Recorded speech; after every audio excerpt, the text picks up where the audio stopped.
I made the jump to PR in 2009. It was a tough job market. You might call it a buyer's market, but no one seemed to be buying. Plus, the economy was in awful shape. To get an agency to take a chance on a former journalist was nothing short of difficult. They had to consider, apart from having no PR experience, that it might cost them more money to hire someone who has 7 years of a career behind him. I guess they had no idea what I was getting paid in the first place. I started my career at a weekly newspaper covering general assignment news. Then I earned a spot on the staff at a daily covering sports. A few years later, I graduated to Forbes, where I met my first corporate PR pros. It didn't come to me right away, but I had a feeling I might become one of them someday. We affectionately call this going to the dark side. I guess it was the idea of helping business grow rather than exposing one that really interested me. Plus, I still got to tell stories for a living. It's actually not too dissimilar. There are planning meetings, maybe too many.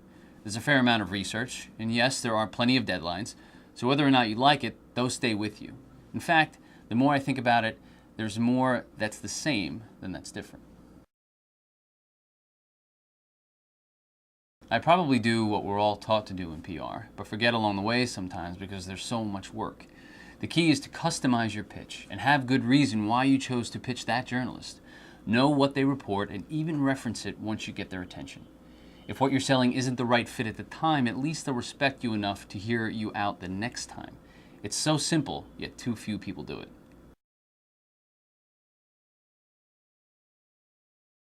When you think about the amount of quality journalism job opportunities shrinking to so few, then it's hard for media pros to not consider a change.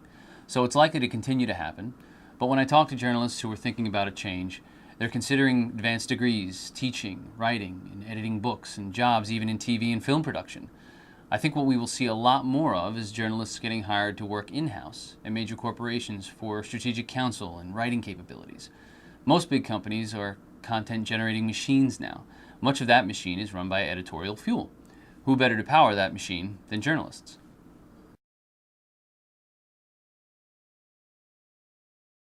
Remember why you were hired.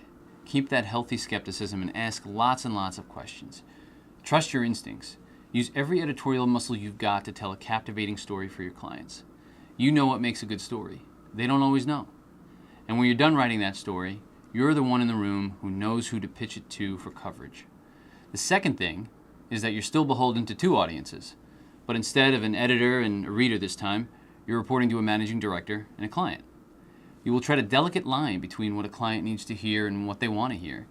Clients retain our services for smart, strategic counsel and execution.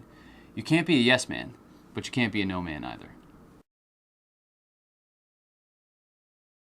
Professional diversity on any account team can really elevate a program.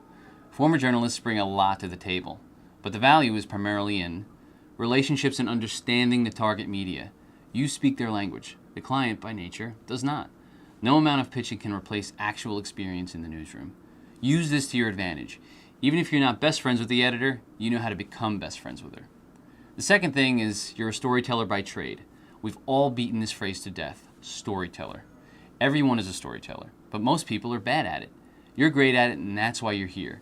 This asset is essential in helping businesses grow.